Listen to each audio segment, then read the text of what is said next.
What's happening? Welcome to the 56th episode of the Slapstream with Djordje, live from Slapsville.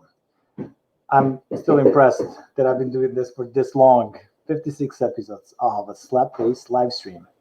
And before I introduce my today's guest and tell my whole speech, I would like to let you know that I have a new t-shirt available in the merch store, and the description is in the the link is in the description, and this is the t-shirt. So don't forget, never fret.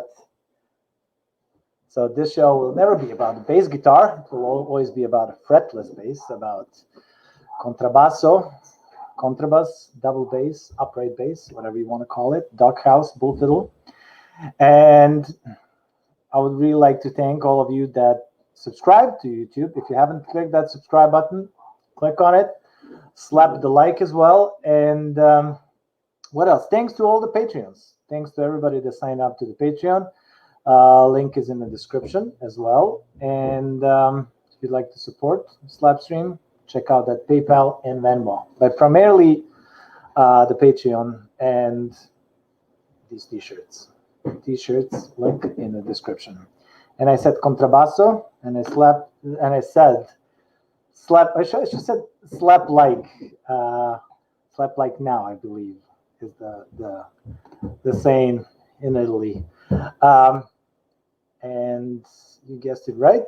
My today's guest is Italian. Lots of people ask me to actually feature her on the Slapstream, and I'm excited to have her. So without further ado, here's Francesca Alinovi. Yeah. Welcome. Thank you very much. Thank you. I'm honored to be here. Thank you, Djordje, for asking me to be a part of this beautiful group. I mean, because you have a lot of interviews, so it's like a big band of double bass players. Oh yeah. It's kind of like a slap bass community. I love it. Yes, it is. I love your T-shirt. I never seen that one, and this is the first one. First time I have to show it again. It's like, don't forget, never fret. I should name this guy, so if somebody has an idea how I should call this little bass monster. Yes. Let them know.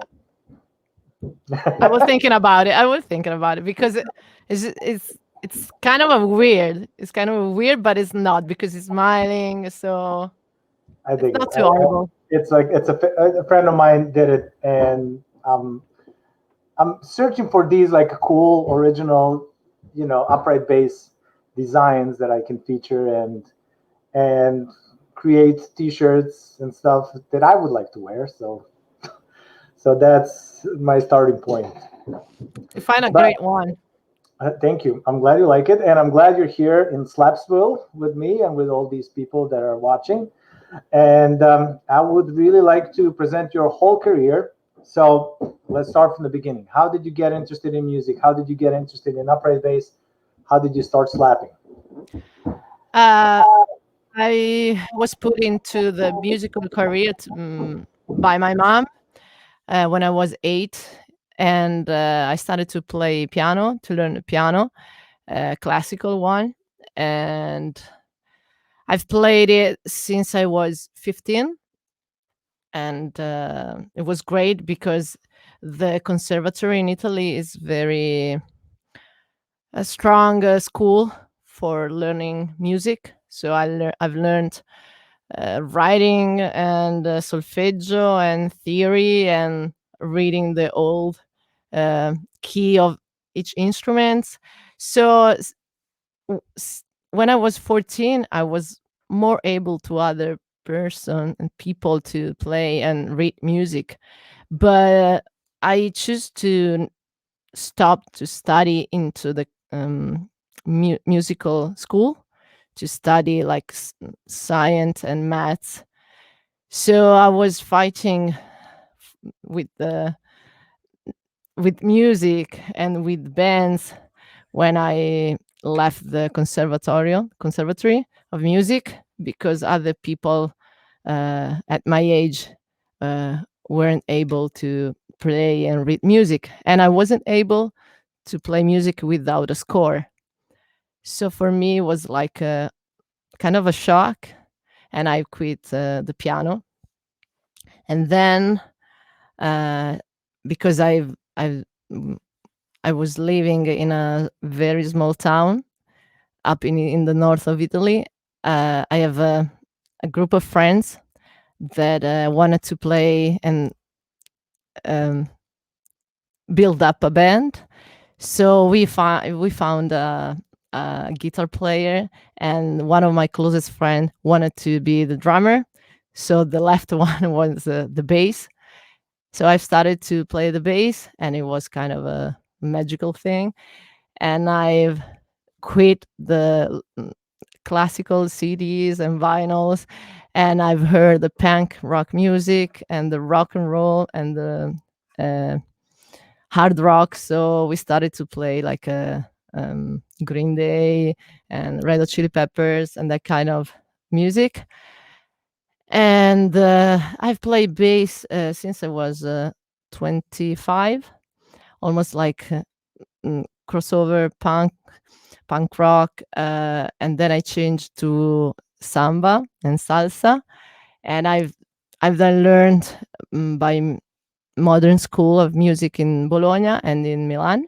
So I travel a lot, and I have a lot of bands, and which I travel with, and I love to travel uh, because I don't know. I was, I was grew up in these small cities, village, so I was curious to discover other cities, other clubs, and so I bought a van, and I've traveled for 3 years with an old van, and I bought another one, and so it was kind of a rare thing that it was a girl in Italy drive a van with the whole band, uh, male. So everyone was just guy and guy and guy. I was the only one of the only one girl that play and don't sing, because usually here most of the girls sing. And this is kind of a main thing that now is starting to change a little bit, but it's kind of a slow thing that I wanna to push other girls to plays guitar, play whatever you want, but just play. And then so I was with this band, and the other two guys asked me, "Oh, do you want to play like a new kind of music we call skabilly?" I said, what is that?" It's like ska and rockabilly, and I didn't know the rockabilly genre, so I started to listen some of the Clash records in which there were some kind of a rockabilly style, and I love it. So I bought a double bass from eBay. It wasn't like an eBay like now, so popular and so easy to navigate into that. So I found this shop in California that sell double bass that were built in China. So I bought one from California. It arrives after 3 months here. It was white, and when he arrived, it was like perfect. But I wasn't able to play, also to stand up with the bass.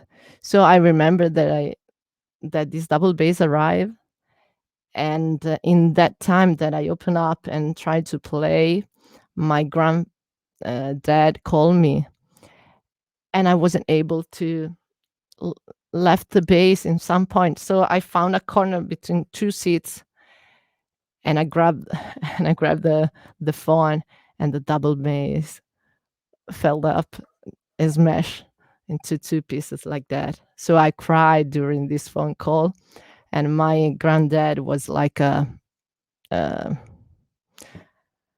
person that built up like a luthier. So he went to my house and built up this new instrument, and so I wait other 2 weeks to play again the first Did you double fix bass. the bass? Yes, Oh, awesome. yeah, and yeah, that time I've started to play the bass like 12 years ago. So you were already in your 20s when you started playing upright bass. 25, yes. 25. Okay. Yes. And did you have any classical lessons on bass or just piano? No, just the piano. I've learned bass, so I thought maybe it was the same, you know. The Oh, okay. strings You are mean the like bass same. guitar? You learned how to play bass guitar first? Yeah. Obviously, since you mentioned Red Hot Chili Peppers and all the other bands. So what was the turning point? Like, why? I mean, you mentioned Clash, and that's one of my favorite bands. But why did you get into upright bass? How did you decided to make that switch? Because the other two guys of my band told me that I need a double bass for that kind of music. Because they wanted to have a rock band, Yes, yes, cabaret band, as you mentioned. yes. And I have like I paid it like 600 euros. So I said, okay, that's a cool deal. But you know that time eBay was like of a weird thing. Maybe the double bass won't arrive. Just a piece of wood into that, because I've seen this little image like a shop into that website. I say I hope that this money will are useful. I'm surprised you couldn't find a decent bass in Italy. I didn't know anyone that plays double bass. Hmm.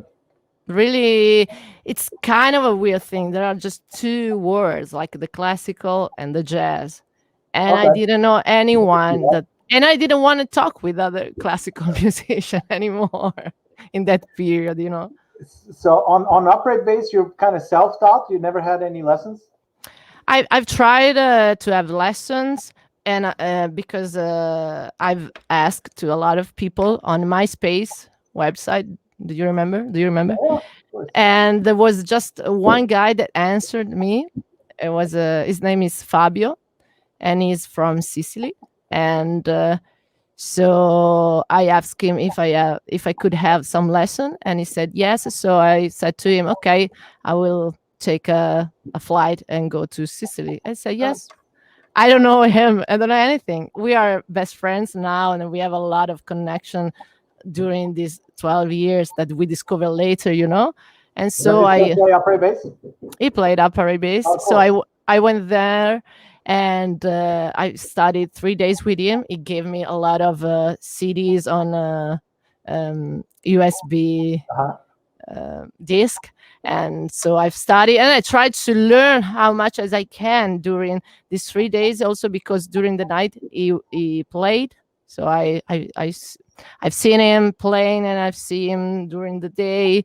So I tried to absorb as much as I could in that 3 days, and then I've starting to see a lot of bands, discover a lot of bands, see a lot of videos on MySpace, and catch them on Italy, because it was like kind of a hard to find that crew in that period. Yes, we're gonna talk about it. You know that it's kind of like still hard to find slap bass players touring in certain parts of the world. So luckily we have YouTube. We can learn a lot from all these great people that are posting stuff on YouTube, like you, and hopefully from Slapstream as well. But before we continue, I would like to hear you play a little bit. Can you sure. play something? Yeah. What do you want to do first? I'm excited to hear you play. I would like to play one of the song that I love to play. It was like of a tribute to a guy that you have here. It's called Jimmy Sutton. Okay. I love his style of playing, and when I discovered him and the band JD McPherson, I really love the sound, and and the Northside Gal, the single, it was like kind of a bump for me in that moment, like the sound, the voice, and everything. So it's very simple tune, but it's kind of a groovy thing that for me it's like one of the first thing to learn in that kind of music, because there's the roots of rock and roll.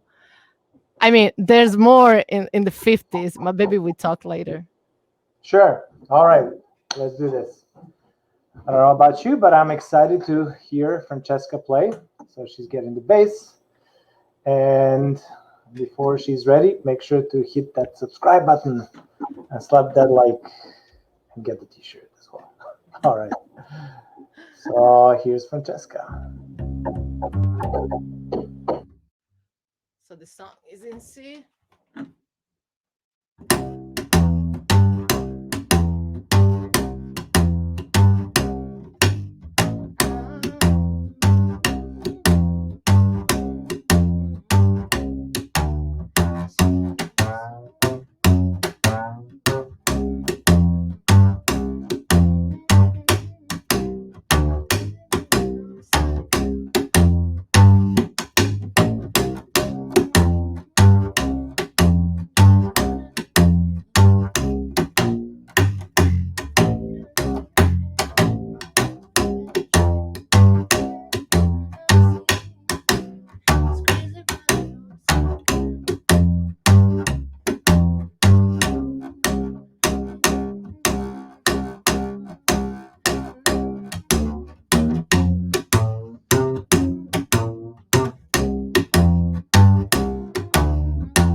I tried All to right. sing it, but I didn't find the right key in the right moment, the right note. Okay.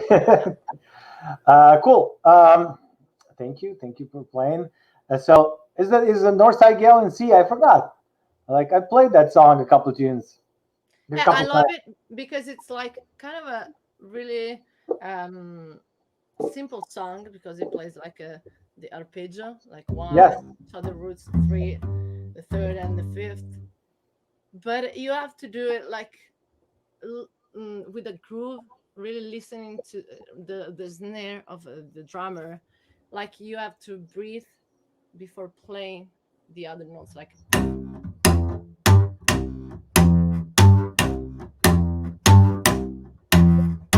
And you have to feel that there's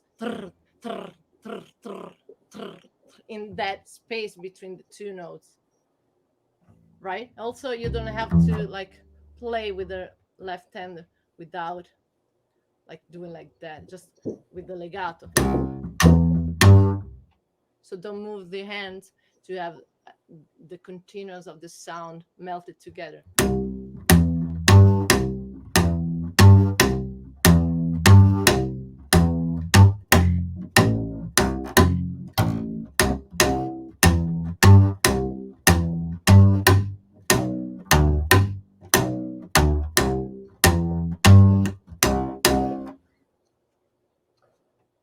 Yeah, that song is all about a groove, and I love the way Jimmy Sutton plays on that record. I love the way he played with his old band Four Charms. Me too. Have you heard those records? Those are great. Yes. His solos are awesome. Everything is great. How much do you play solos? But I really don't like to play the solos. But No? I have to because I play in a duo. So most of the time there's no other person except the guitar player Paolo that does the solo. So after 1 hour and a half of a show, you have to play a solo. You have to, we are 50s and 50s, so we have to. I know. I think that you have to play a little solo for us here in Slapsville as well. Okay, that's right. I love to play a solo during a song, a very traditional one. It's called Jambalaya. Let's do that. Okay. I love to play like a New Orleans style with like of an Aiko groove, like. I put the ear for. I can hear myself more. So I don't hear you if you talk. I'm sorry.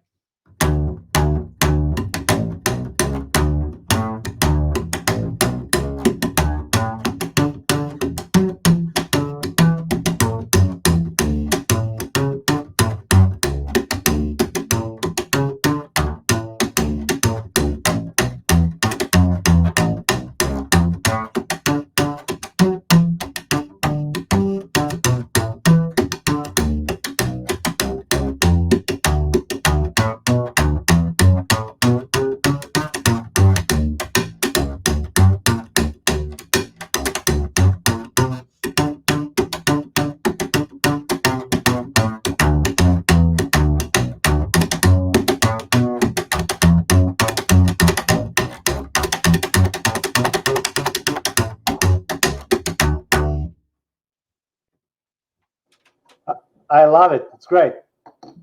Thank you.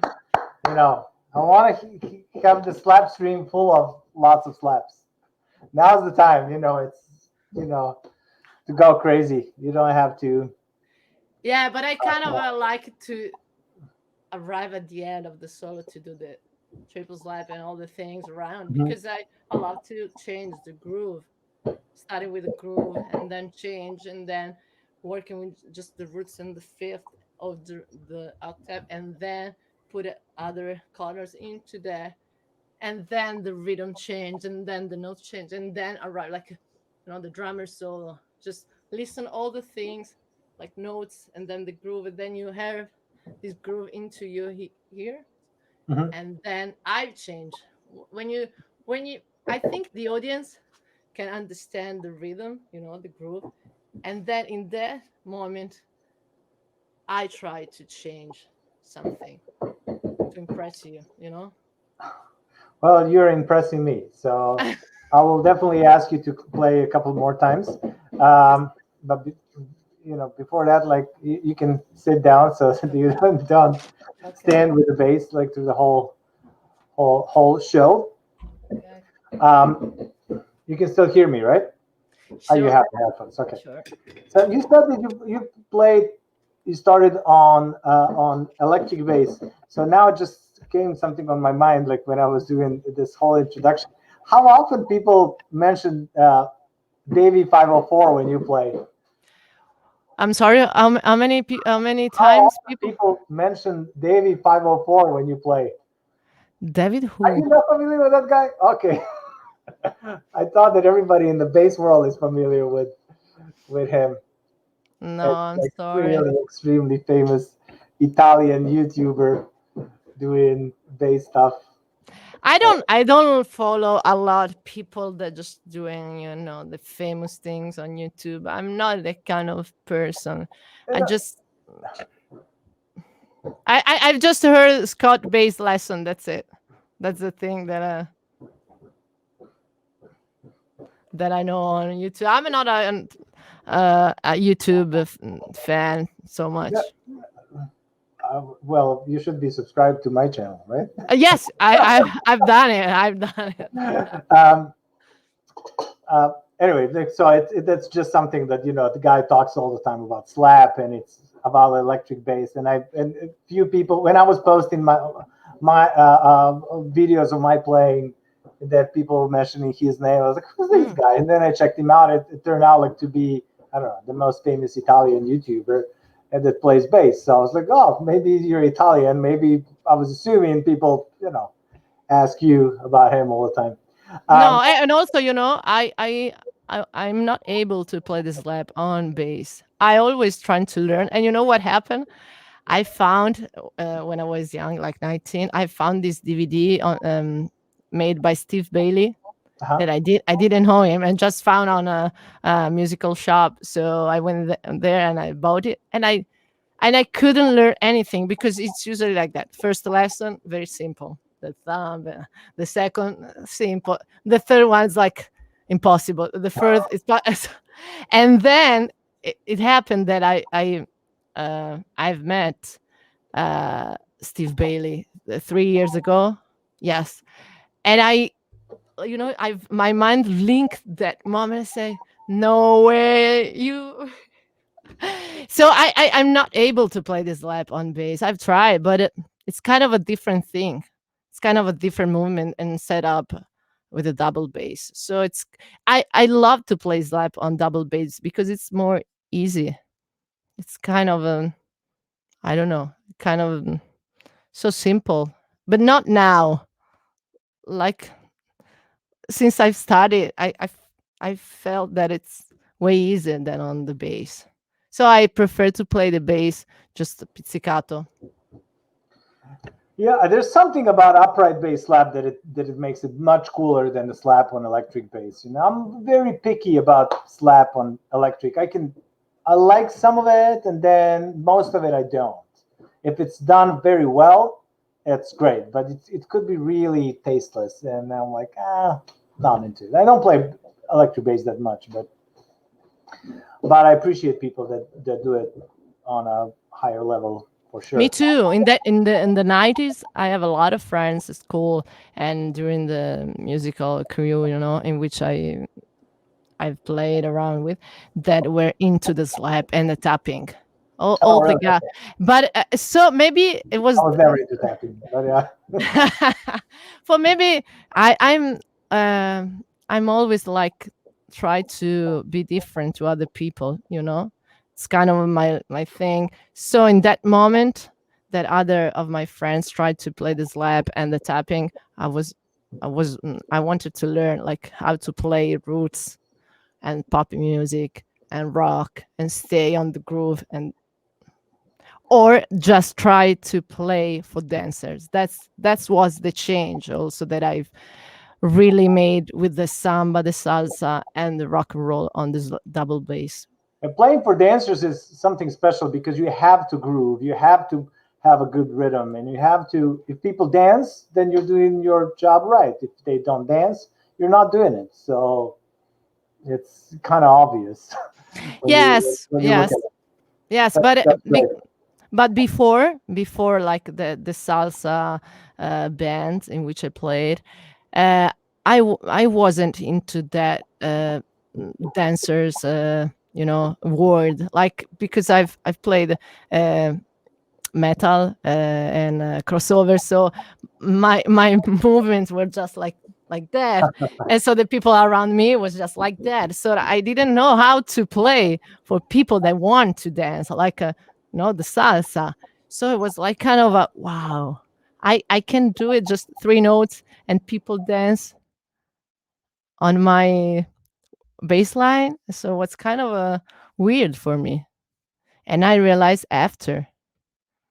So it was really a different approach, really different, but more satisfied, because here people dance just like into the mm, discotheque or barroom, but the barroom now are really really rare, and outside people are so shy to dance, so it's kind of hard to play for dancers or to people that want to dance. But that's a great experience. That's a great experience in grade school, like when you want to learn how to play bass. That's a good route. I always recommend it. Do you think that your lessons on piano lessons helped you with playing bass? I don't think so.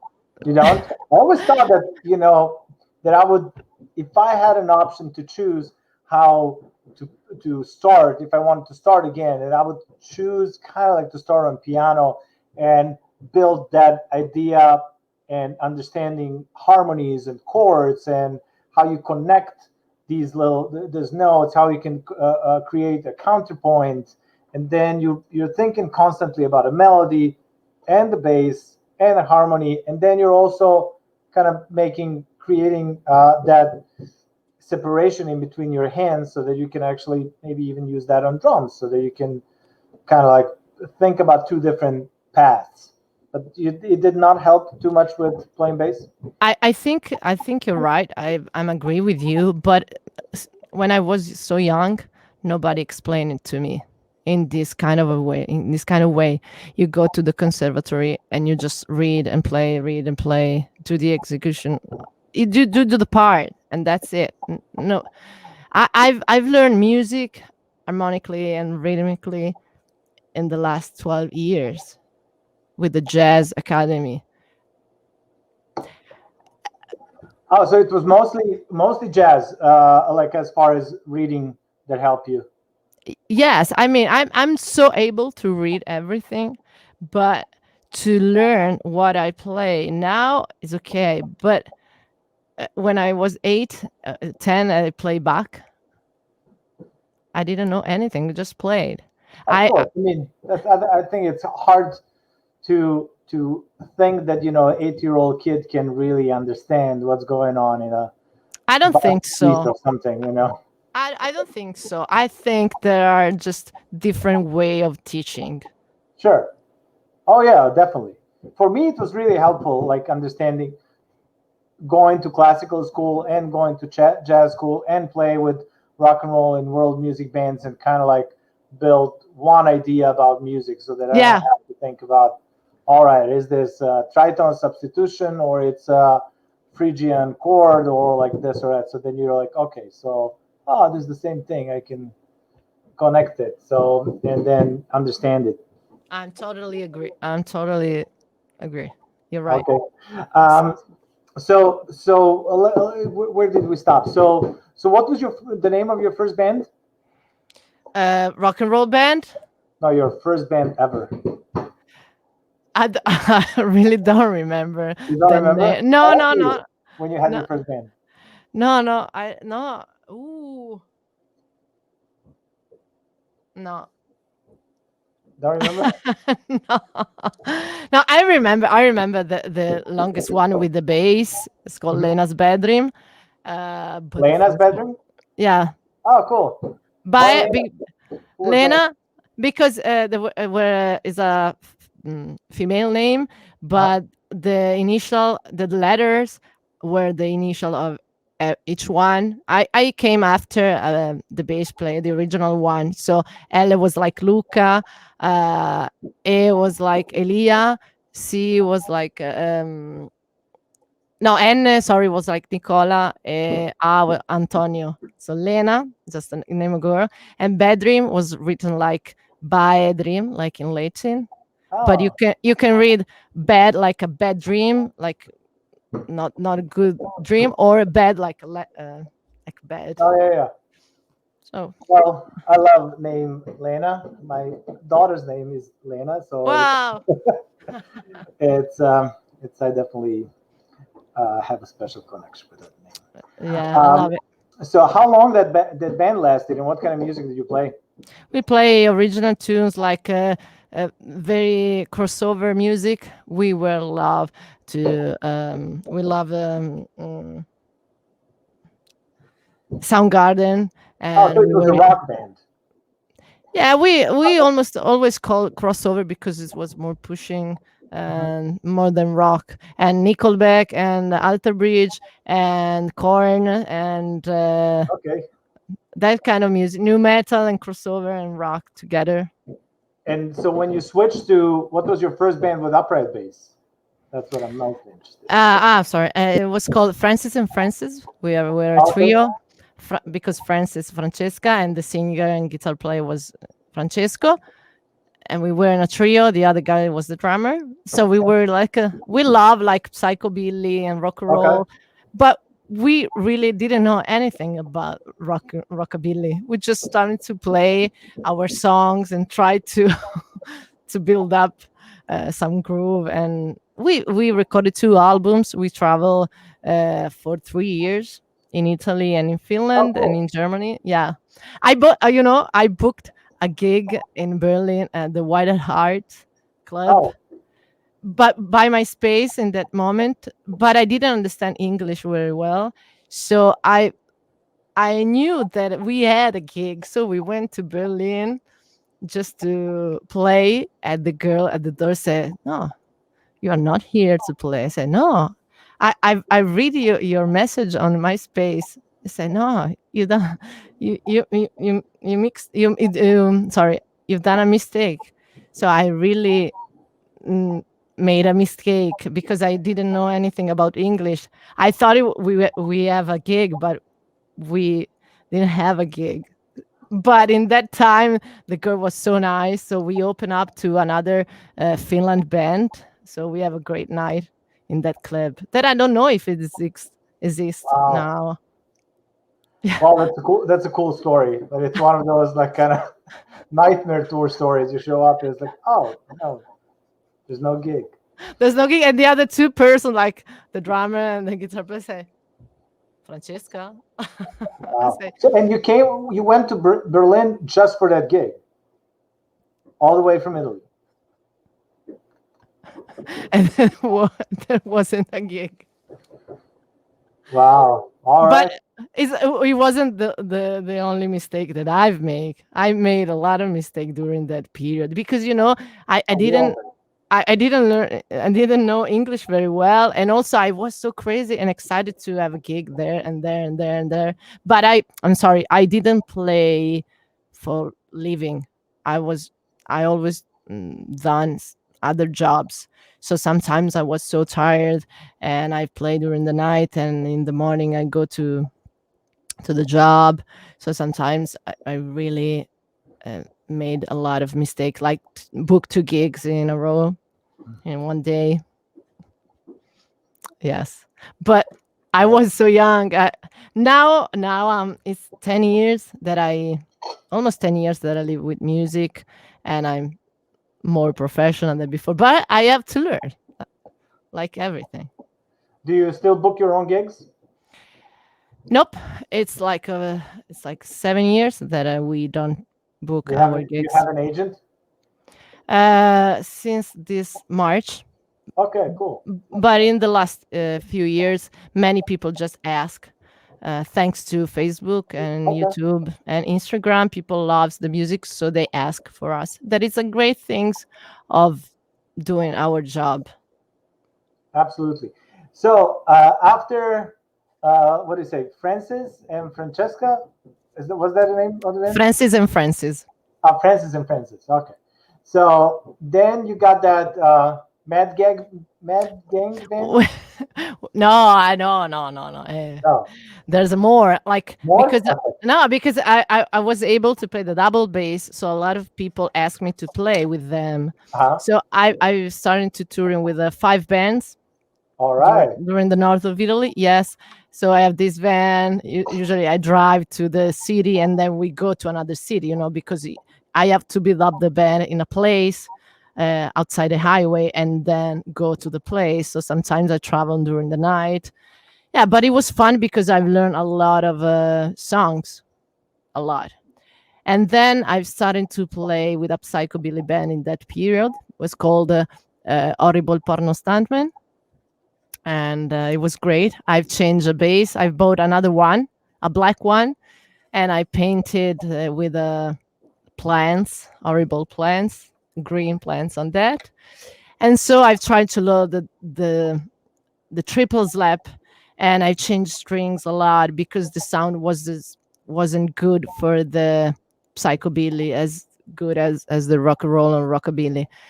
And it was great. I've played for 2 years with this band, and then I closed up all the things, all the band in which I played, because I quit my job.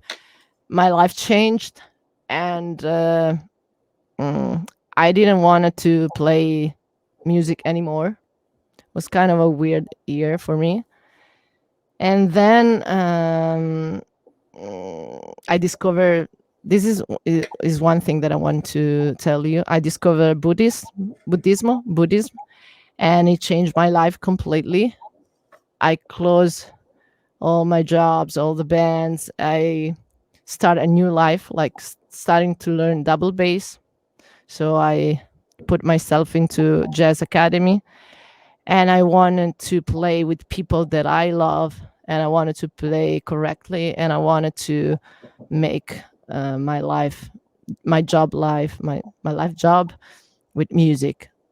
And in that moment, in that summer, I I was playing into a bar with the 2 person that that I found into the way, and I discovered 2 person in which uh, I trust. I discovered there. We play a song together of a song by Evill Brothers, and we kind of fell in love, and we started to travel in the south of Italy, and we formed this band called Paul Med Gang. We played together for 5 years, like 150 gigs per year. That here in Italy is not so easy, because here we don't have a regular gig in the same club, like 3 gig in a week or 4 gigs in a week.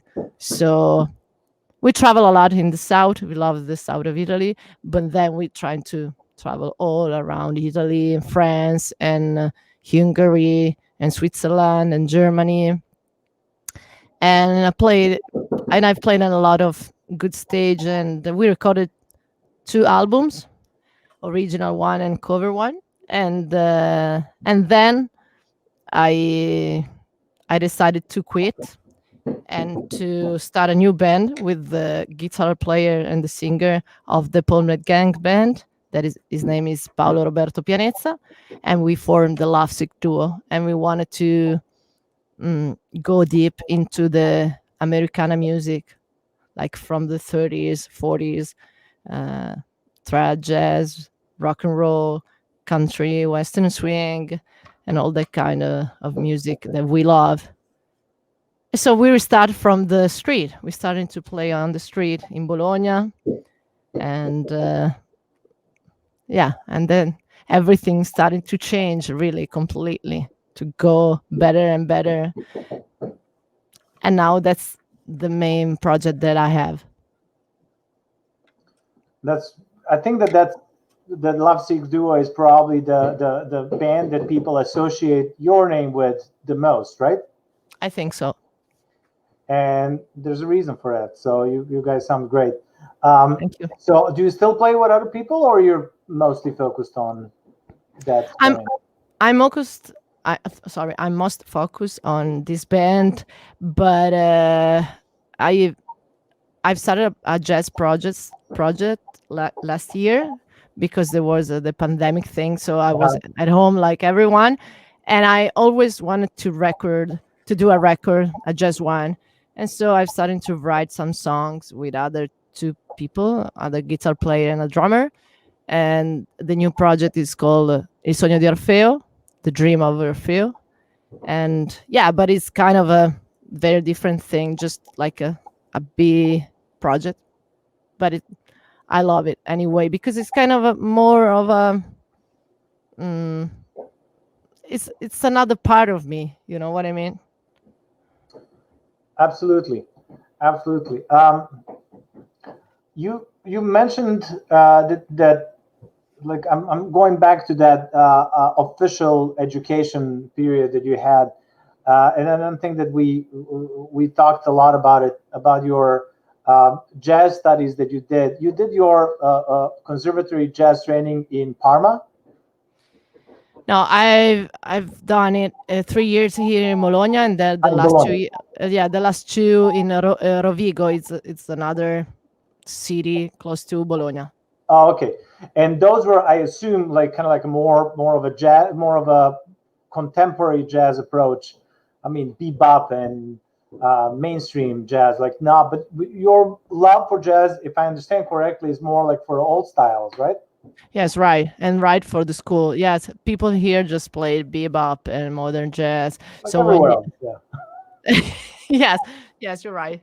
But no, sometimes happen during the big band lesson that we call a traditional jazz one, and from New Orleans or Louis Armstrong tune, and so you just slap.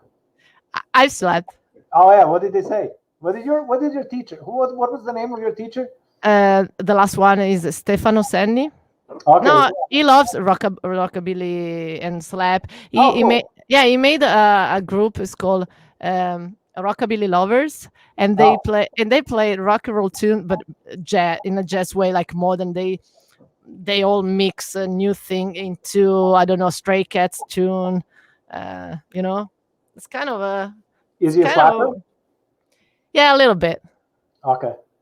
Are there any other slappers, that you would recommend? Who are the top guys for slap bass in Italy?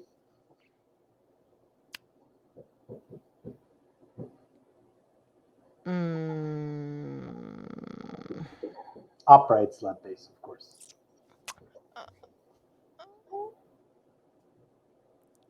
Not familiar? Yes. I'm familiar with Sasso Battaglia, the guy that played with Marco Di Maggio before. Oh, Matteo, yes, Matteo Giannetti. Yes, sorry. Yes, Matteo is a good double bass player. I've seen him 3 times. Yeah, it's a great one. But I think also Luca Chiappara is another young fella. I'm familiar with him. Okay, familiar, yes. A few months ago. Okay. Yes, and Yeah, I mean, here in Bologna, there's a lot of great upright bass players, a lot, and Rappers? but not slappers. Okay. Yeah, that's the main thing. Most of It's them half of just. that's half of the good upright bass playing. I know. No, but yes, I also don't travel a lot to see shows anymore because the gigs are in the same days as the other people, so I don't Sure. see a lot of show in the last 6 or 7 years. I've seen a lot of more show, more, and also in Italy there were a big rockabilly crew, or there were a lot of festivals before, like there was like 3 4 years you go out and find just rock and roll festivals. Oh wow, cool. Yes, now it's like kind of a slow down, Going you know. down. Well, Yeah, with everything going down. going down as far as live music goes. No, Uh, yes, but I say also about the genre of the I think I feel that with rockabilly it goes like that in waves, ups and down. Mm, It's yeah. it's kind of normal. Um, and as far as traditional jazz and traditional jazz slappers in Italy, is anybody else interested, or you're kind of the only person? I'm kind of the only one, because most of them are like slap for the gypsy jazz. Some of Okay. them try to push the slap into the gypsy one, but it's kind of weird. I mean, it's it's very similar to the trad jazz, so you can slap just one finger and slap and not do the thumb to do the gypsy thing. But you have to know how and when put the slap into a gypsy song. Sure. I agree. But like before we go into that conversation, I would like to hear you more and preferably something in a traditional jazz Sure. manner. And make sure to do so. Don't let me beg you again. You solo great, and then I would like to hear long flat bass solos. That's why I found it in Slapsville. All right, I so love it. Okay, I will do a traditional one that I play with the Lovesick Duo. It's called Sister Kate. I wish that I could shimmy like my sister Kate.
all right,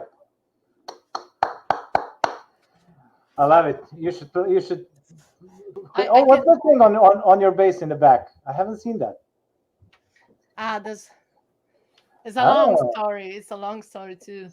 It's always a long story with the women, they always talk and talk. no, with guys too. What is? But I want to hear that. I'm the guy that wants to hear long stories That's told great. by women. It's the last time I've been in Nashville. It was like 2018.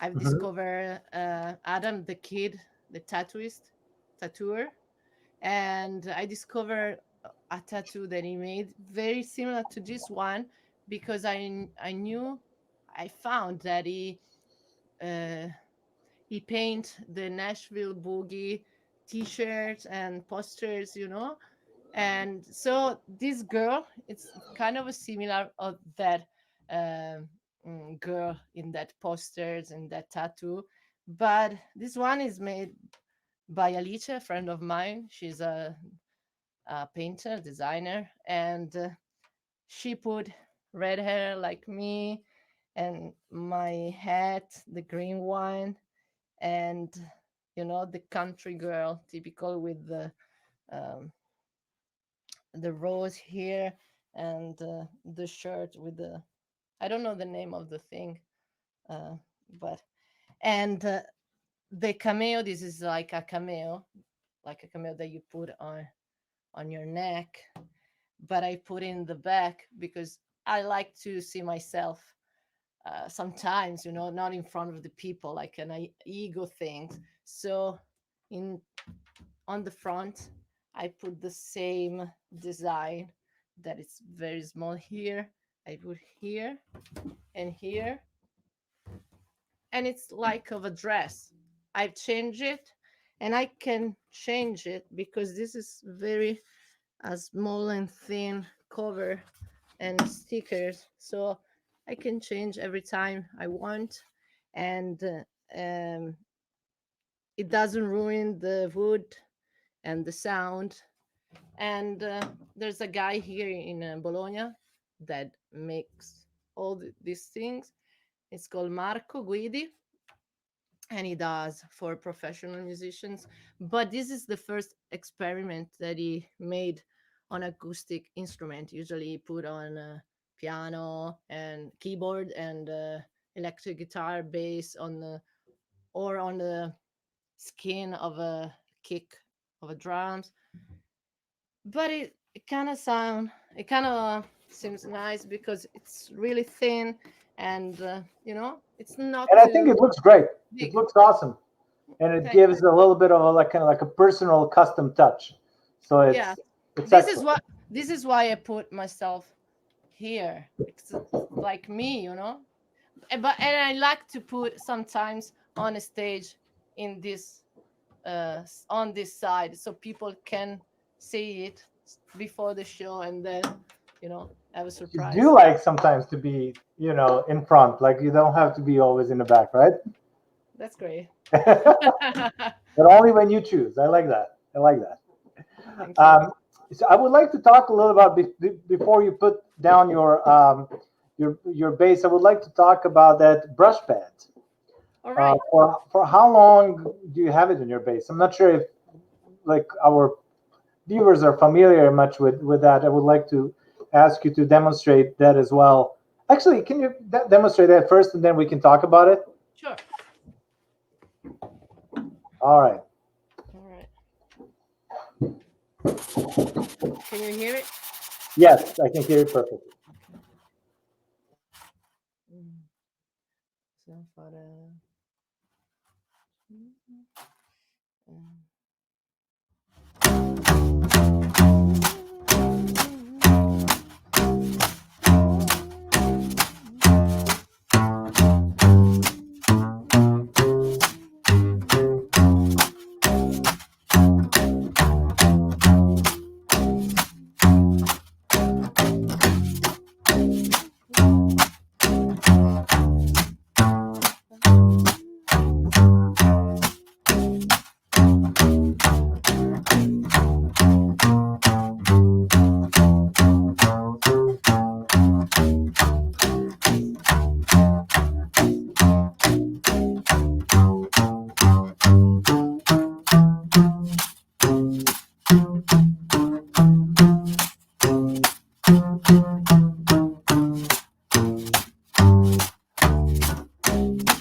It's so cool. It's great. For how I try. long do you have it? This one is it's kind of new, but the skin is not. You I see mean, it. when did you start playing that? And before we continue, do you mind like I'm sorry. moving a little bit so you're in the middle so people can see you? Right, Okay, right, right. thank you. Sorry. I've started to play the brush pad in the 2019 because in the 2018 I was in Nashville, so I saw it there. Uh, Who was there the was a guy? Kent? no, there was a Jared Manzo. Okay. He plays with Chris Cruggs, Okay. and wow, it was kind of shocked. Paolo told me because he see him before in the 2016, and he told me, he's great. You have to try. I said, how was that? I don't like. I don't care. I don't care. I have my own thing.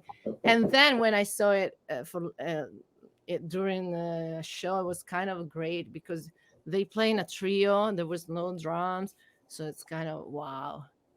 It's kind of a It's fun, right? It's great. it's great. But here How often do you use it? in the songs like country songs or western swing, not so often, but in most of them, yes. Most of them that you have to play into, like, but because it's quite of different to play into with a brush and playing four with a brush, it kind of changes the hand. Like usually when you're playing two, you take the stick here and then the middle finger slap the note. Sorry. So you slap and then you push the brush on the pad. It's kind of easy to play when you play on the G strings and the D strings because you are very close to the brush pad and the brush doesn't touch the strings.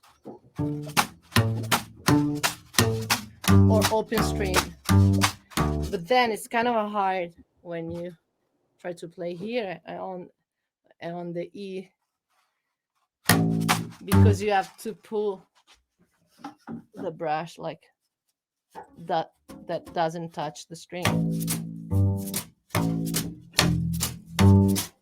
And it change if you want to play in four, you have to put the brush in this kind of way. So you stick in, you put the stick here, and then you play pizzicato with the index. That's what I wanted to ask you. So you don't always slap with the middle finger? During the two, Okay. I slap with the middle. But if I want to play a songs like pizzicato, I have to put the brush in another position and do with the index.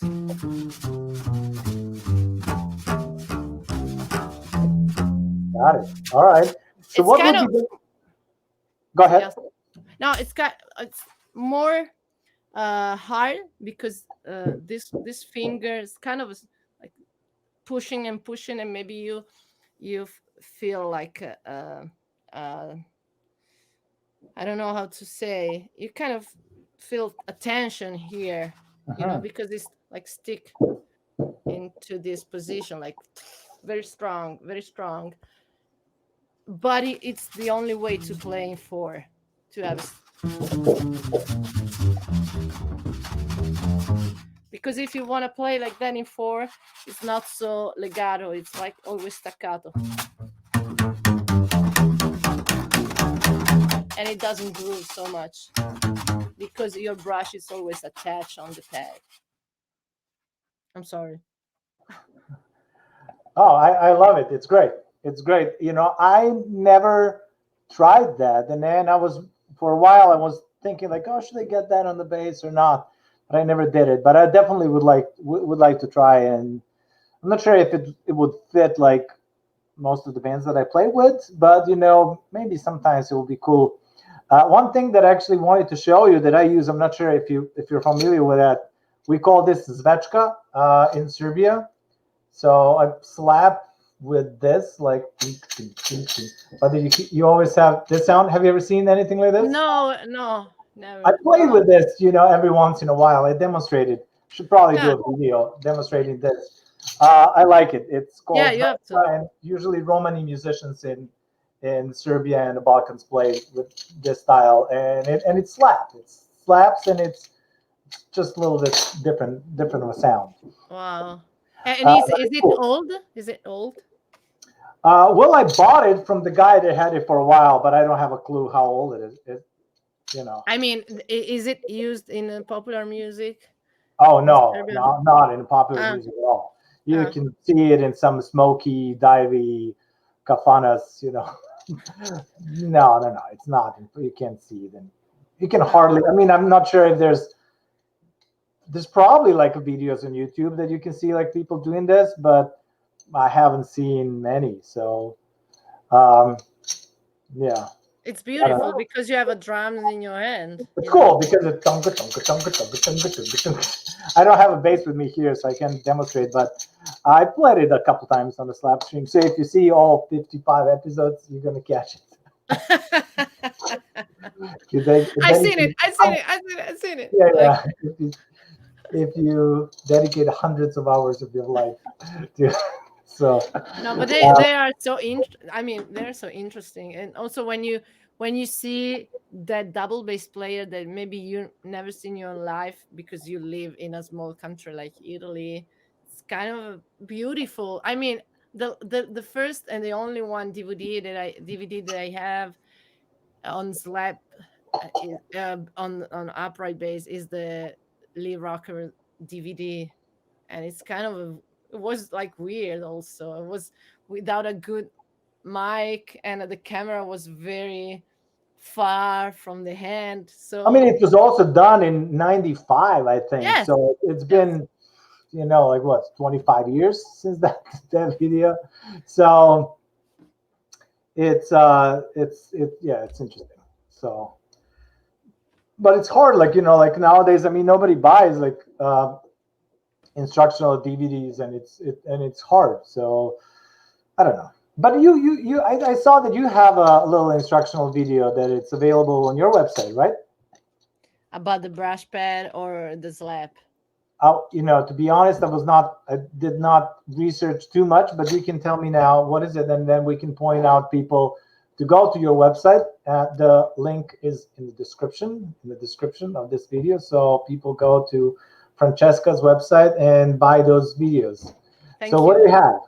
I have a slap first lesson slap video, and thank you for asking. I'm sorry because I have a different website videos than I have on YouTube. So this one is just the first lesson about the slap, because if you are interested to learn slap, I prefer to do the lesson that sell a course or DVD, because for me also it's very important to see you, and also in person, see your body, because the first time you slap it's so hard, and I want to be sure that you don't push too much force into your body. Then usually when you play something new, you do, it's normal for everyone when learn something, but with the slap it's more hard. And so I prefer to teach and do some, sell um some lesson in a box, and do a way together to study some pieces, some different techniques. And I have another video in which I explain the brush pad and the history and my experience of this brush pad that I sell, because it's kind of new. This one is really new. And also, me and my luthier tried to build one for every double bass. So with feet that are uh, made to be able to attach to every kind of a surface of the double bass. And also, we thinking about the weather. Usually when you play, maybe you play in a weather so dry or in a weather so wet, that we put uh, a thing here in which you can turn it on and turn it off if there's too if the weather is too wet or too dry, because the skin is really moving on the wood, and it's and it changes the sound when you play. And also we put a hole here in which you can put your microphone. Usually I put a DPA, and I cut the low frequency and the high one to feel the sound, like not a shaker, but just like a snare. And that's it. So you can find on my website, and Djordje made a good point about that. And I know he writes Yes, down. all these links are and in the description, including Francesca's social media. So make sure all of you slap streamers to follow Francesca. Thank you. Um, so you should also make that a brush pad, maybe like signature Francesca model, so you can sell it as well. Because the first time that I wanted to, build up, I went down to a frame shop. There's a guy into that to build Mhm. the frame, and I asked him, "Oh, can you do a frame with this form?" And he said, "Why? Are you crazy?" I said, "No, I need one." I said, "But why?" So I stayed there one afternoon to talk with him and explain the thing, and he made me once very very bad one, strong, with wood, very strong, big one for a lot of money. So I said, "Oh my god!" And also it was like it, I didn't fix it. Every time it fell down. So I said to myself, "Okay, I need one very professional." And so I studied with my luthier for a year to find the right wood, the right skin snare, the right fit, everything. With an Italian one, so like homemade, Italian homemade. You should totally sell it. You should make it available.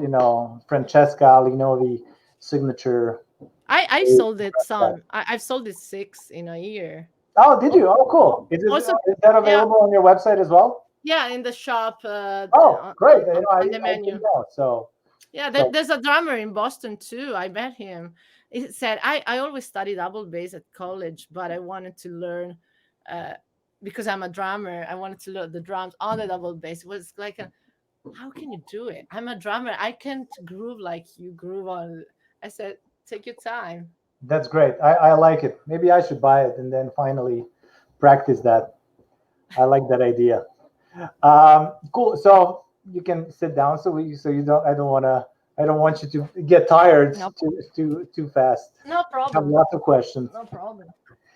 Um, we started talking a little bit about gypsy jazz and that slap in that particular style. Do you ever play gypsy jazz? I've played sometimes with a band in Bologna. Mhm. They played yes, kind of a Django style, and another singer, I don't remember the name, old one from Paris, and they love how to I play the Django music, because it's really the jazz music with a mix of trad jazz. So I slap like I've slapped before, like tum tum tum, like bouncing, Oh you yeah, yeah, know. sure. And most of the chords you can play on the G strings, because they need the thin sound, but a strong note. They don't care about the big one, or the main rhythmical thing. You have just to push the rhythm, just single note, and be there with the rhythmic guitar, and just be strong on the tempo. So the main thing that I've learned to play in a band, the Pullman Gang, with a big drummer that I have, is like to stay on the tempo with him.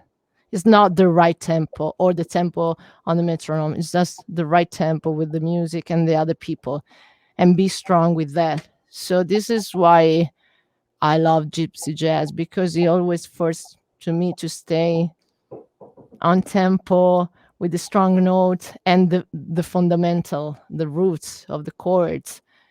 And after that, you have your space for your solo, but you are the main part, the roots of the music in that moment. I don't know how to explain, but I know what you're talking about. It's especially about that bouncy thing. Do you have any bass players that you like that play that that play slap style in that particular style? I don't know his name, but he played.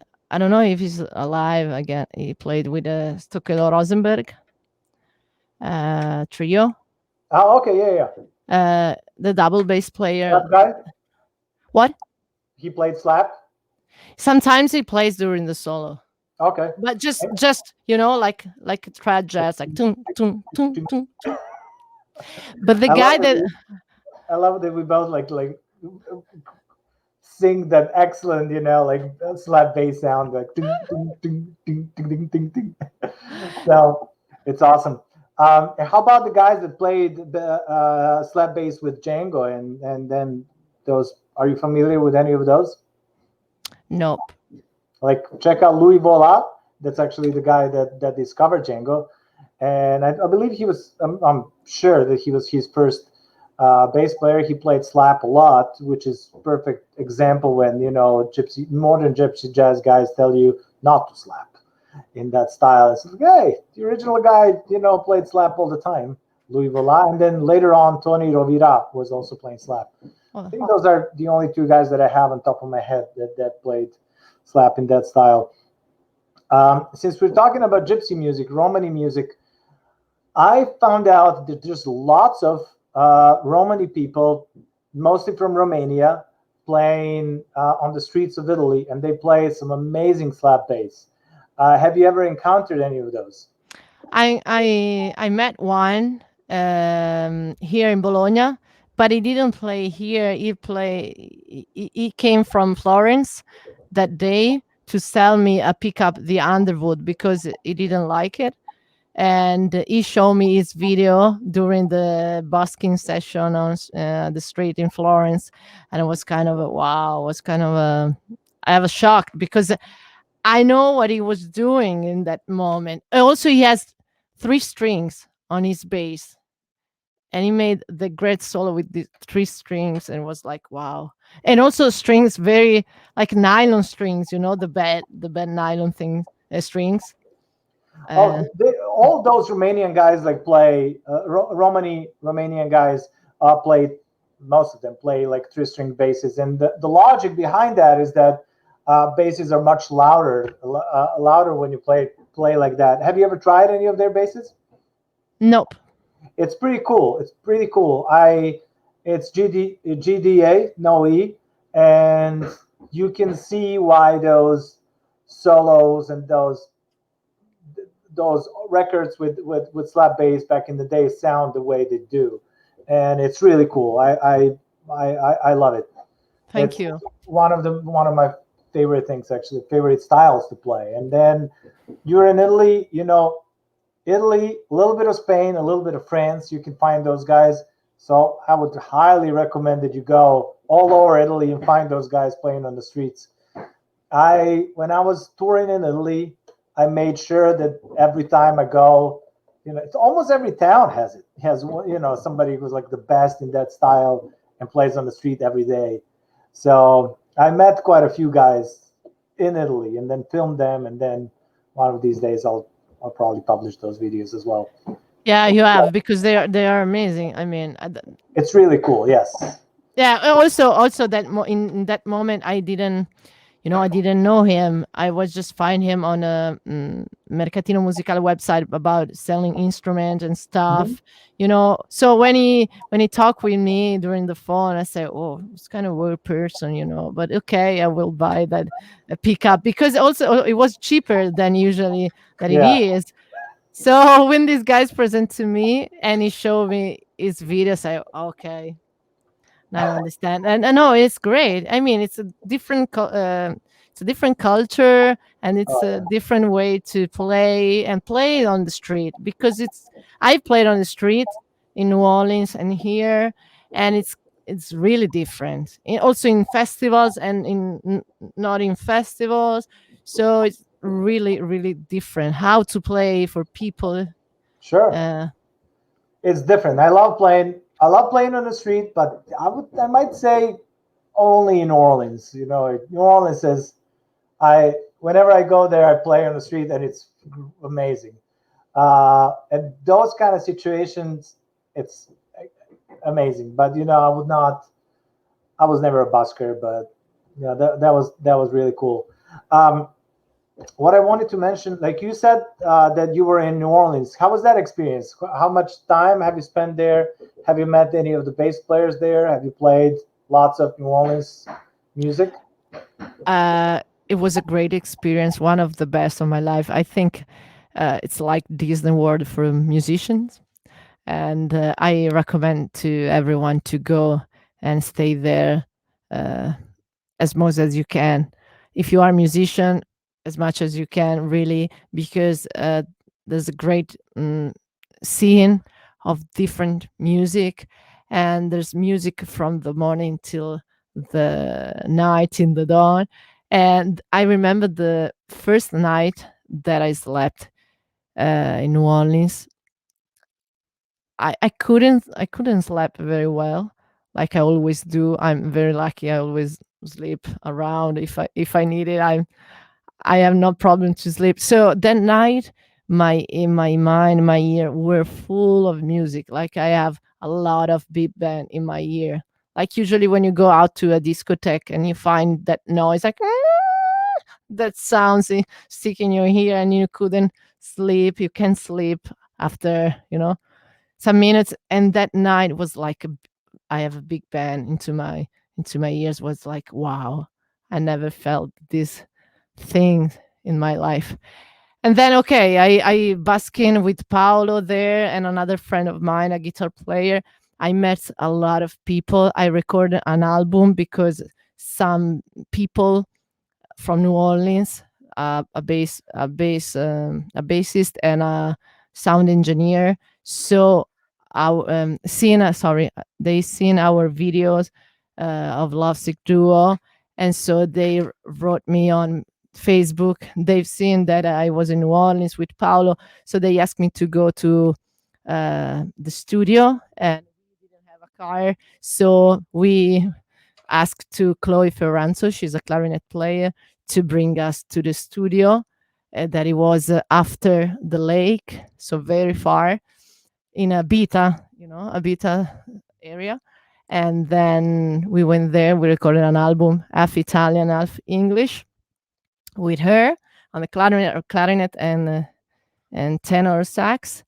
And we have so much fun together. And then we know other musicians. So every day I found new friends, new musician on Frenchman Street, on Bourbon Street.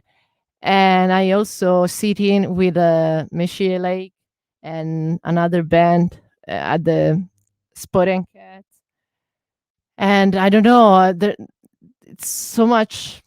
There's so much things happen in the same moment, that in the same day, that it's kind of hard. It's kind of hard to explain to you and to other people here in Italy, because when we left New Orleans, we arrived here and tried to bring the spirit of that music, that spirit of that community of musicians, the spirit of the having fun together, um, the melting pot of people, that spirit we want to bring here, and we try to bring every day when we play to when the Lovesick Duo play, because we really love New Orleans, and it's kind of a second house for me. I lived with musician over there the first time, and the second time for 1 month, and because I have just a tourist visa, so 3 months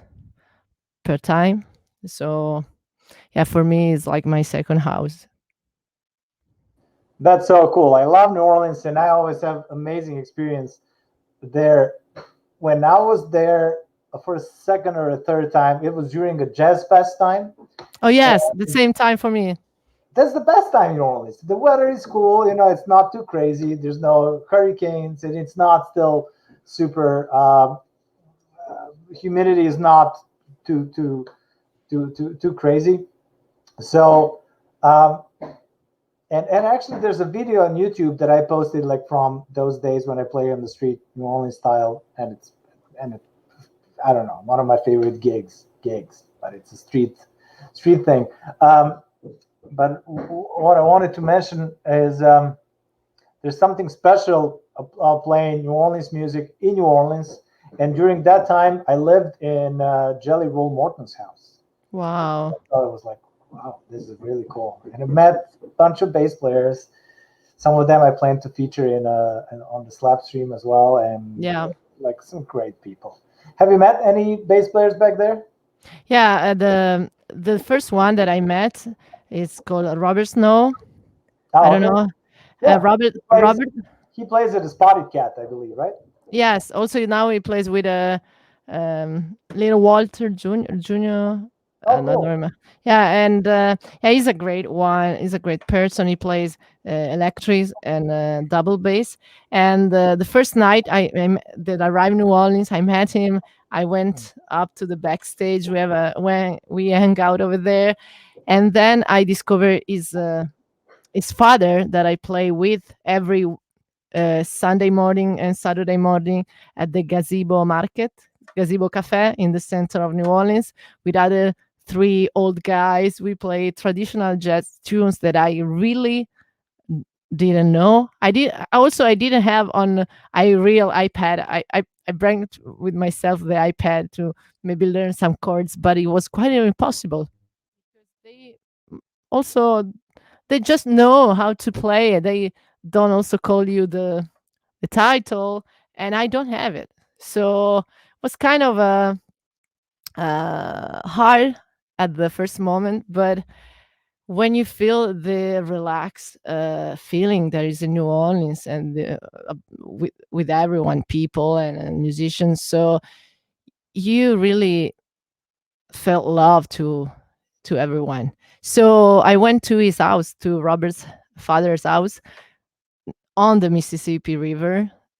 It was full of instruments that Katrina mm, put close to his house, and he rebuilt. So Roberts and his father has some guitar from the 50s mixed with the neck with another guitar from the 80s, double bass, enough Italian double bass mixed with another double bass from another time. So it was like a laboratory of instrument.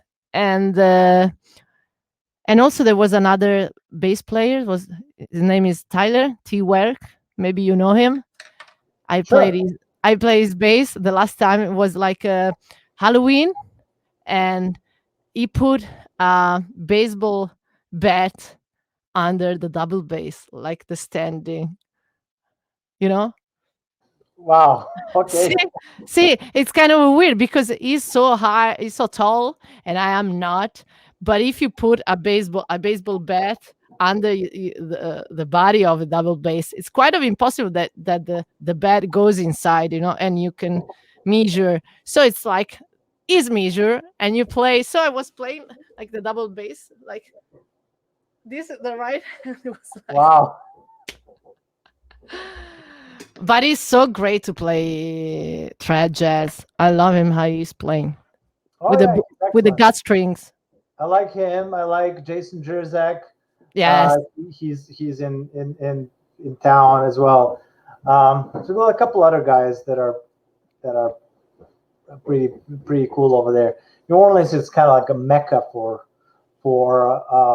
that particular style, and I remember that every time I go to New Orleans, I spend quite a few time at Jazz Archives at Tulane University because they have recorded interviews from all those guys from the 20s and 30s. They're like interviewers were doing in the 40s, 50s, and 60s while they were still alive and still remember things. And it's amazing hearing them talk like how they all invented slap and then they did this and that. So it's really cool. Yeah. Really, I recommend next time you go there. Thank you. Next thing that I wanted to ask you is about that web series that Stanley Clark did, and he featured you. That's a great honor. And how did that happen?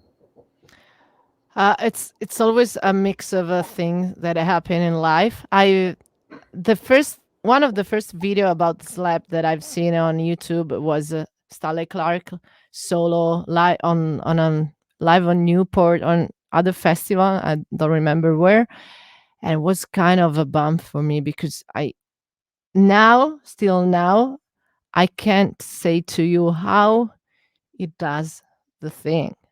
So 4 years ago, maybe I've seen him in a Fano Jazz Festival here in Italy, and a friend of mine were there in the backstage. So I asked to her to go into the backstage to talk with Stanley, and he said yes, and she said yes. So I went into the backstage and I asked to him, "Oh, Stanley, you have to tell me how you play slap on double bass because now I can understand until now." So it was so nice with me. And he asked me, "How? Tell me about you." And I showed to him about some videos about me and the slap.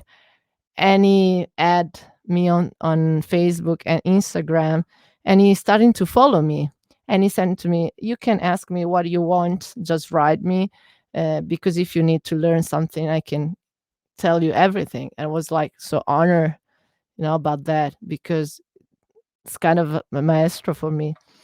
And then after 4 years during the last lockdown, one day his son wrote me on Instagram about the series that his father wanted to record it with other great bass player on the world, like the bass player of Earth, Wind and Fire, Marcus Miller, Nick West, and other musicians. So he asked me to have an interview with him, and I thought maybe, "Do you want that I interview you?" And he said, "No, no, no. My father want interview you."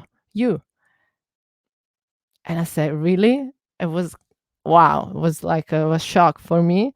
And then the next week, or maybe uh, half of August, there will be the interview with me and Stanley Clark, and other bass player that we talk about acoustic bass.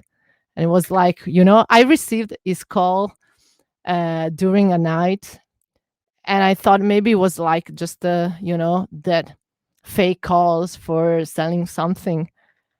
And instead it was Stanley Clark on the phone, and it was like, wow, it's kind of, a dream. That's so cool. That's such a great. Are you still in touch with the guy? Yeah, sure, sure. Awesome. That's so cool. All right, I'm glad you. I was impressed when I saw that. I was like, oh, wow, this is pretty cool. It popped up on my feed, and I was like, oh, wow, Yeah, awesome. because he told me that he's so interested about new people, young people, and people that love music and plays like for me the slap in my way, So I don't know. It was like really to talk with a friend, really to talk with, like with you. Was really a coffee time together that moment. And the internet thing, the good things by internet are like this one. Yes, like the COVID and the pandemic created like a couple of cool things, and one of those is this whole. I finished my degree, Oh, did you? Okay, cool. and I can interview a lot of double bass player because they're at home free. Yes, It was kind of impossible in I other know. years. So, which degree did you finish during the pandemic? The jazz Oh, the master. jazz bass. Yes, I Oh, talk cool. about the role of musician in the 21st century.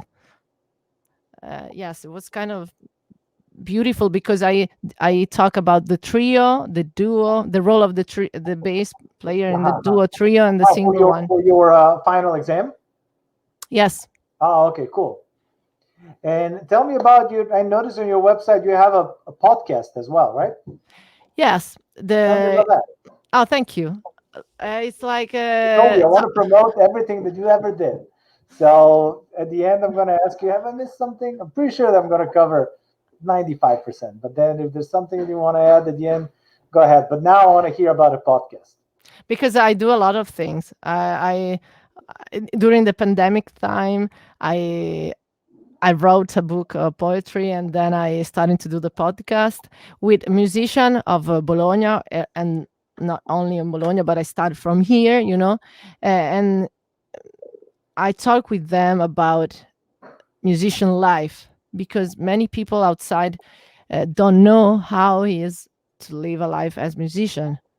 For Italian people, most of them, because the podcast is in Italian, and I was.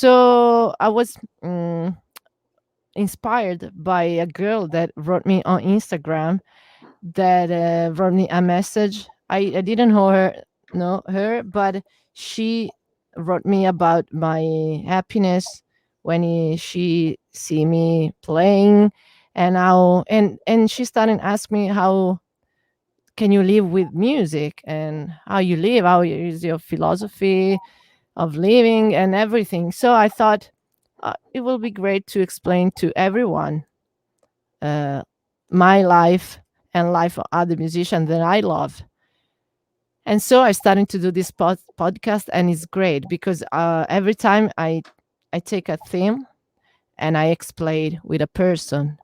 Like there's a singer, a friend of mine that sings and draw uh, on a wall during her concert. Immediately it's like improvisation. There's another one, another bass player that is also a yoga teacher that teach you how to feel okay with your body during your play.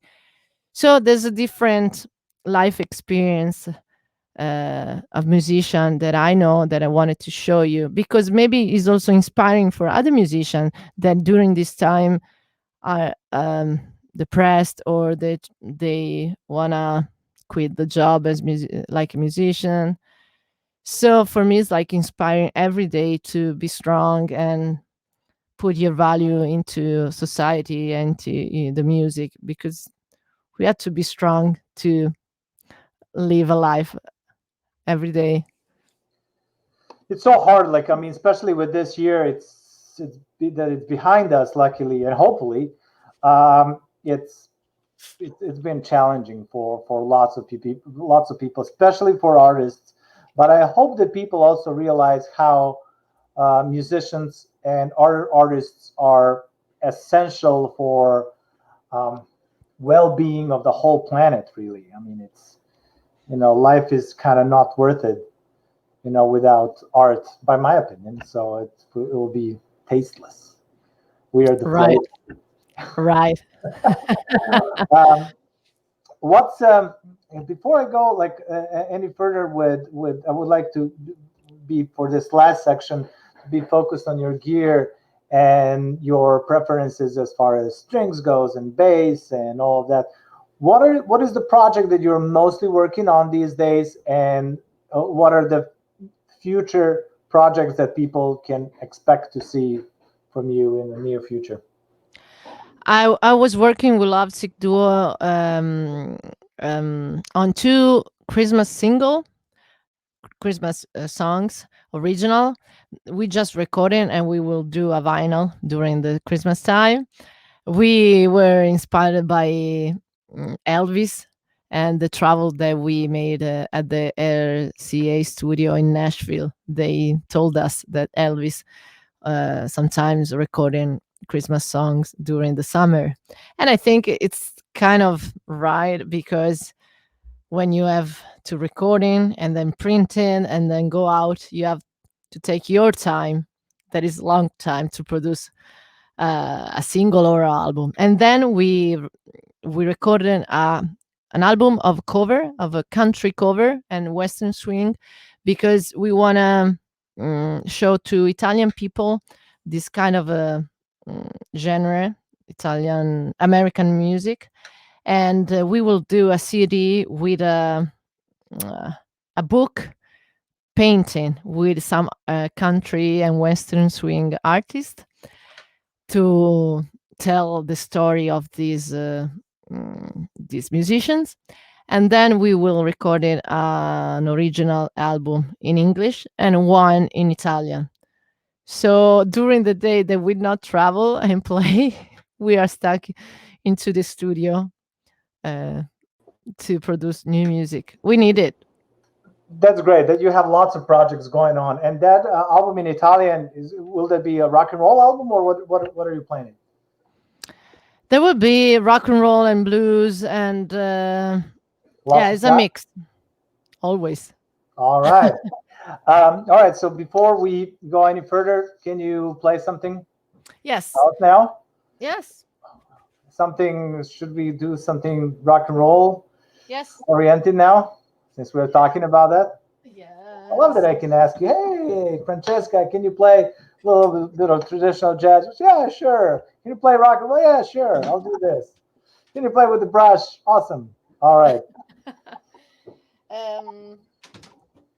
Okay. I started to thinking about a rock and roll song that I play. I love this one. It's an original bluegrass, but we changed into a rock and roll, and it's called "Why You Be Gone So Long." Awesome.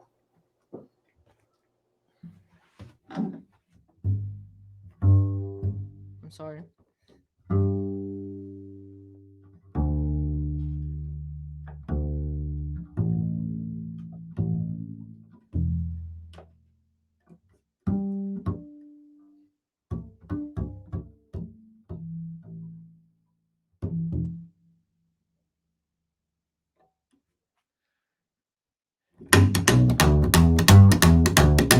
Every time.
Awesome. Right. Awesome. These songs changed two key. The But you first. forgot one thing. You forgot to play a solo. I'm sorry. I'm sorry. I can do it. I can do it on white lining. The next one. All right, let's do that. Let's do that. Okay. I want to hear This that. the last one. The last song changed two key. It was in G, the first part, and the second Okay. one was in D, because it's a mix of two singers. Ah, Okay. all right. Okay. This is called white lining. Maybe most of you knows the George Jones version. Go ahead. For this song, it's better to pull out brush pad because I always touch.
All right. That's what I want to see. That's what I want to hear. More slap. Always. Thank you for Yeah. playing that. Was it like a George Jones version, the inspiration for that one with that cool intro? I think so. Yeah. Because I've played it. I played a lot of times, and I've listened some years ago, and I remember just this one.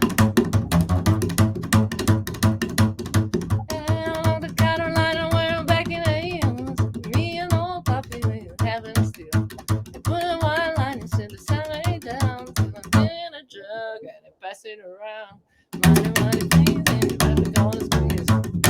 Ooh, white liner. E poi goes on.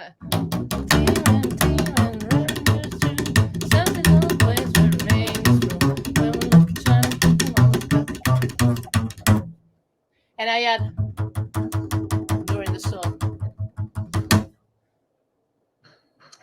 It's so cool. It's so cool. I love that version and that bass solo at the beginning The makes the song. sound of that bass is incredible. Yes, it's really cool. All right, so I want to talk a little bit about your gear and your preference on the strings, how many basses you have, which ones are those, and all of that nerdy fun stuff. Yes, this is my third bass, but it's the bass that I use most during the session, live, and in studio. It's not a luthier bass. It's a Romanian one. It's a Hora. It's called Hora, and it's 3/4 bass. Uh, I love it. I almost smash it. And these are olive strings. They are expensive, but I love the sound because it's deep, but they has they have a sustain, and also it's warm. It's not so pushing, but and it's soft, and also because they are gut cover and not just gut, they stay in tune. uh, I mean, if you play a lot in 1 year, maybe they lose their tension and you have to change it, but you can play it for 2 years and they are very good. And my pickup is the Underwood, and yes, I put the DPA under the brush pad, or sometimes if I don't use the brush pad, I put the DPA here for the slap. And yeah, this is the setup with this bass. The action is quite high, but um, I mean, it's more easy for me when you have high action, because in other bass that I have for jazz, the action is lower, and sometimes when I slap, I couldn't do the thumb and the slap like that, and I have only to play like Willie Dixon style because the action is lower. In that bass, I have Pirastro Obbligato solo, and the bass is the last one I bought is from a luthier, Scaramelli, an Italian one. The first one that I have, the smashed one, is white with red flames, is a China one. I don't know what strings I had on that because I don't use it anymore. And the second one, it was like an half double bass, like the smallest one. And I have on the labella strings and the K and K with the two pickups, one under under here and one on the bridge.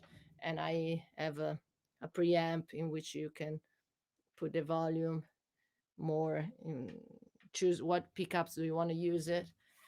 And yeah, then I use the bow with these strings and with the Pirastro one, the German bow, that it's very comfortable when if you want to study, if you want to starting to study the bass. And yeah, just for intonation and not do the scale. And I have a for amp, I have a Gallian and Kruger heads and a Nusieda cabinet. Is a cabinet homemade, in Italian homemade cabinet. That's it. That's my gear for double bass. I have a lot of other instruments. That's what we are interested in. Like, and then, so how many bass? You still have three basses? All three of those basses? 3 now because the fourth one I've sold it. Ah, okay. So you still have the white one. I still have it. I don't want to sell it to anyone. Do you ever play it? Do you want to? Do you ever play that bass? Not now. It's got. If you see it, it has the sole. You know, the stick into that. The sole. I don't know how the name in English. Here. Sorry, here, and the bridge is here. They cut me the neck because when I smashed it the second time because I was a little bit crazy that moment. I climbed on the double bass, and that's it. The guy that built me up the bass just have this crazy idea to cut the table here and build and put the bridge up. And here there's a hole, and here too there's another hole. So wow, okay. It's kind of a piece of wood that glues together and stay there on the on the wall. Well, it's I guess a sentimental value as well since it's your first bass.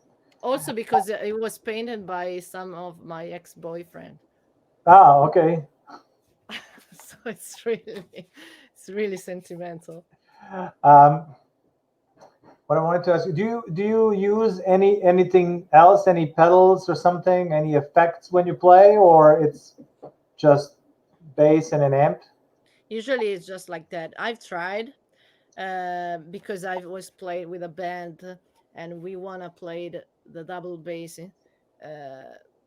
like sound like a bass. Mm-hmm. And I've tried the pickup here, but I don't like it. The magnetic?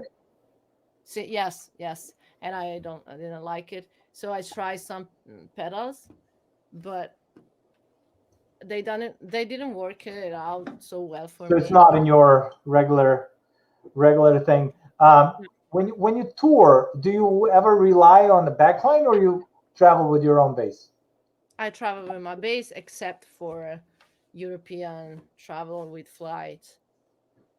It happened that I played in Ireland twice, and the first time there was a festival that in 3 days we play. First day, I played so strong that the bridge fell down. The second day, I broke the point on the body, and the third day, I broke strings. And the audience was, but the guy that read me the bass wasn't so happy. Because they play bluegrass style, in Ireland. So they usually play pizzicato. And Well, that's an interesting story with the bluegrass players. The original bluegrass recordings were also done with slap, so slap should be used in bluegrass more often. I know. I've played with a bluegrass band for 3 years, and I use it. But in that place, in the small town in Ireland, that it's the same here in America. It's people. Some people really insist on pizzicato. Some people are cool with if you use slap occasionally. I personally like to use it if I play. If I'm backing up banjo solo, I like using slap, simple. And then if I play my own solos, then I would try to sound like a Jake Tulloch, and then have that approach to slap, which is cool, and I think the right approach to bluegrass. Also because you have one mic, and sometimes you need to be here, like in a jazz band, big band in the past. Sure. Sometimes they slap because they need to be here to other people, because in front of the bass there is a lot of brass. Absolutely, yeah. Um, when we talk about your major upright bass influences, I would like you to tell us that, and then with a special focus on the slap bass influences that you had in the past. I'm sorry, Who are your main bass influences? Bass players that you like the most? For now, and for the last 6 years, is Jimmy Sutton. Oh, really? Oh, cool. Oh, really? Yes. Does he know that? Have you ever told him that? Oh, yes. You know what happened? I'm curious. I've seen that that video, the Northside Gal video, and then I bought a lot of the CDs and everything, and I tried to discover them in Europe because they won't come in Italy. So I went in Spain at the festival, and I travel and I stay there all night, and I talk with them, and okay, we met that time, and then he played with JD McPherson in Amsterdam. So I booked a hotel close to the place, the venue. It's called Paradiso, and the hotel was called Backstage Hotel. It was full of, the furniture was like snare drums and case and amp instead of the armchair. So it was kind of beautiful place. And then I went there to the hotel, and the guy at the reception showed me the papers in which are the rooms, and I saw there's JD McPherson band in the same hotel. So I went to the concert like excited to be there. I see the show, and I wait for Jimmy outside, and he made me a signature on my arm. I say, wow, it's beautiful.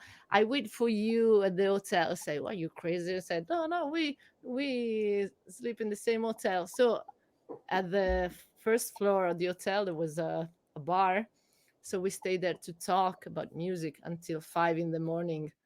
We didn't sleep, and they have to take a flight at 7 to go to Scotland. So we talk all night, we drink all night at the bar, we stay together, and I came back home, and I went to a tattooist, and I made a tattoo of his signature that I have here. Is the same autograph that he made me. It's so beautiful. I don't know. He is a painter. And the next year I went to Paris to a show, and I showed it to him.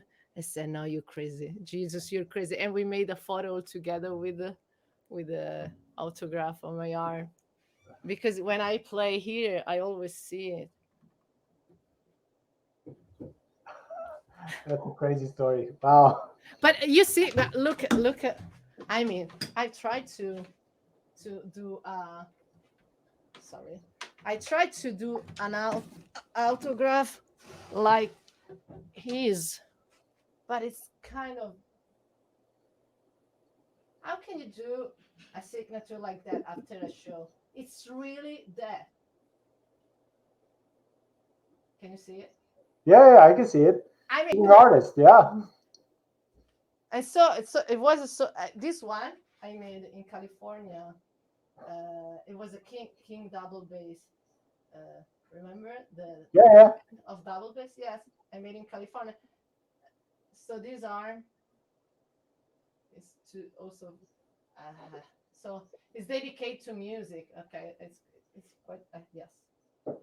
Ah, Yes. all right. This is the story about my. Your Jimmy Sutton story.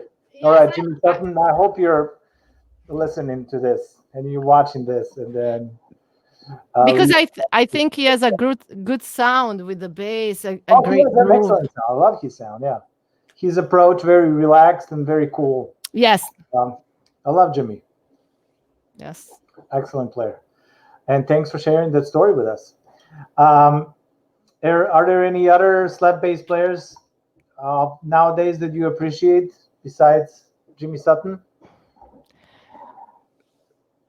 Not now. Not now. He's still the one for me. And from the past, or it's still? Oh yeah, from the past is yeah. The last one was Stanley Clark, and the first one was Willie Dixon. I love because I always wanted to be big and like have a giant hand and wanted to play like him. So I said to myself, I have to play like him, but I am so different, and I wanted to learn how to do the same with the bass. So for me, it's always uh, a good reference, a good point to be back. You're talking about Stanley Clark now? No, Willie Dixon. Oh, Willie Dixon. Okay. Yeah. So have you figured out like his style, like to like all those like quadruple slaps and all of that, the way he does it?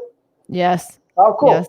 And when you talk to Stanley Clark, like, did he show you his style, or did you work on that? Nope. No.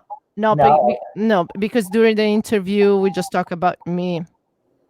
No, I don't mean that. Like, when you met him, like you said that you were interested in his style and all that. Did he show you how to do it? No, because he didn't have the double bass in the backstage. Ah, okay. Yeah, this is a thing that I wanted to do, and during the autumn to ask him a lesson about the slap.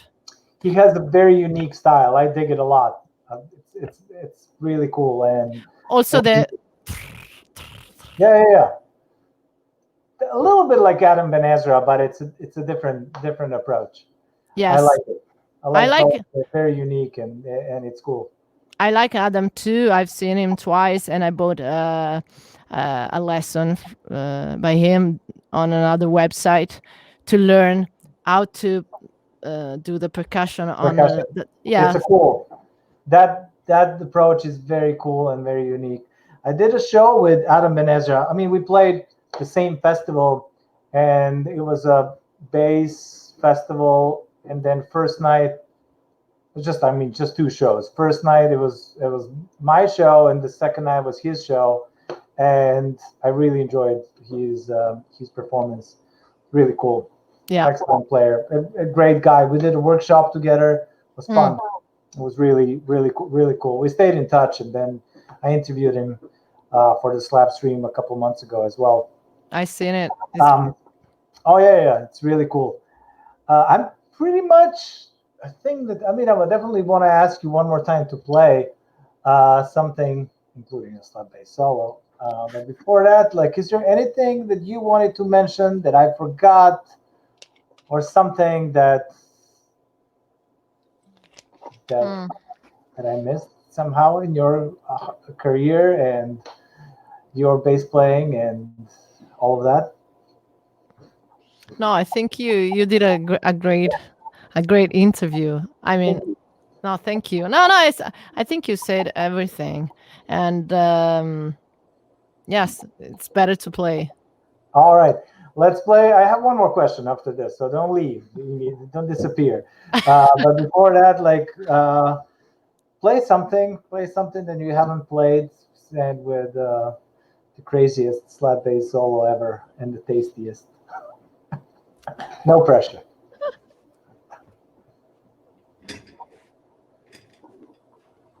All right, while Francesca is getting ready, I would like to remind you to get this shirt. The link is in the bio. Don't forget, never fret. Here it is, Art of Slap Bass merch, Bullfield Cat merch. So check it out. Link is in the description of this video. And now let's hear Francesca Alinovi play.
All right.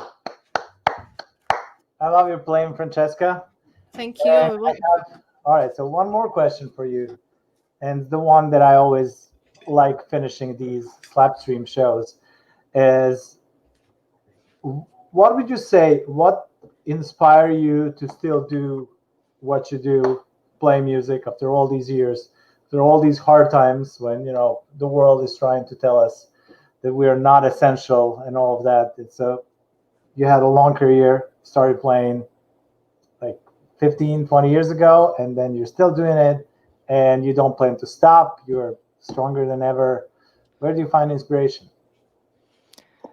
I find inspiration to the bad and sad moment and to other people and person that you find in your way. So if you follow in your dream and your heart, you find the right person in the right time at the right spot. And the luckiness is just to trust in yourself and trust to the kindness of other people that you find on your way. Because if I am here, I'm thankful to myself and my parents and the people that love me. But it's also thankful because I trust into life. Life try to support you if you trust into that. And music, it's a big uh, circle, big bowl of good vibration. And if you stay into that flow, you find the big river of good vibration, and you continue. And if you try to stay in that flow that has a high vibration and a good one, things happen all the way. Thanks so much. Thanks so much for these beautiful words. Thanks so much for being part of the Slapstream, for joining us here in Slapsville, for sharing your talent, your music. And I can't wait to see you play somewhere live. And I'm sure that our paths gonna cross sometime in the future in Italy, California, wherever, somewhere on this planet. Thank you, and I'm really happy to be a part of this because you are a great bass player. I've seen a lot of your videos on the Slapsville, and be a part of this program. I feel just I am with other people, other bass player, not so separate. So thank you very much. I'm really grateful and thankful for everything, and buy that shirt. Everyone buy that shirt because it's so beautiful. I will buy one, and I will show you and tag you on Instagram. So thank you All very much. right. Thanks so much.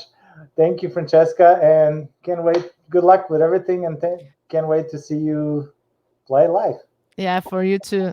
I hope to see you again because I think I've seen you once, but we will discover. We will. Awesome. Thank you. Thank you. Bye.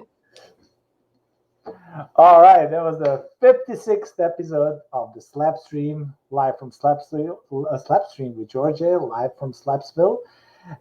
We had beautiful Francesca with us. I'm stoked that we had her here in Slapsville, that she was able to join us with her busy schedule. And hope you are enjoying this show with her. And hope you're gonna listen to her and get this shirt. Don't forget, never fret. New design at the store. Link is in the description of this video. Make sure to get it. And if you would like to support the Slapstream, check out PayPal and Venmo. Links are in the description of the video. And please check out Patreon. I offer lots of things, from lessons to unreleased music to Slapstream shoutouts. That's the cool one. So you can check it out. And make sure to follow Francesca. All her links are in the description as well. Get her lessons and check out the shop, that cool bass brush pad. And follow me if you're not following me. And Art of Slap Bass, click that subscribe button slap that like button. And don't forget, never fret. Slide it in smooth and keep it in the groove. This is Djordje, and I will see you next Saturday.